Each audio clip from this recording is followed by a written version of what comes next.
Good Wednesday morning to you. I've been thinking about all the folks that should be thanked during this time. We fortunately on the news hear about nurses and doctors and all the people who are working in grocery stores and delivering our packages. But of course there's lots of other people to thank, and this morning I wanted to say a thank you particularly to those who serve the church as treasurers and financial secretaries. While the church has changed the way we worship, there's some things that haven't changed that have to still be done, and that includes receiving donations and paying bills. And I want to say thank you this morning to Beth Harris and Carol Spenceley, who have carried this on despite the shelter at home. They have in fact come and taken care of our contributions and paid our bills. And I know churches all over the country, they have volunteers that are essential.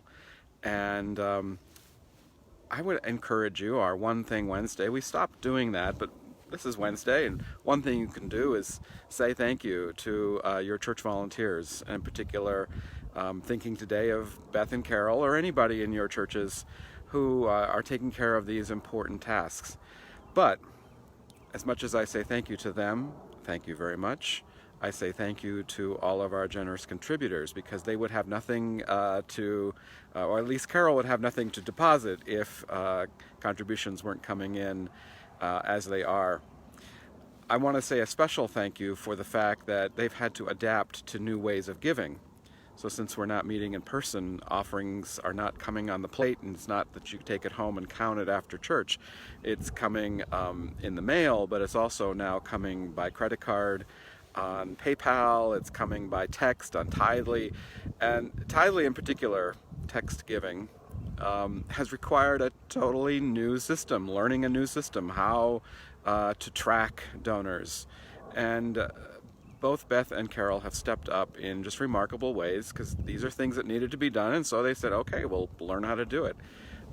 So one thing to do this Wednesday is to say thank you to your church treasurers and financial secretaries and those who write the bills and take care of coding them and all of those kinds of things. I just want to give a shout out and say thank you to them and to everyone in church life who maintains our community life despite the changes that we're living through. And wish you a wonderful Wednesday.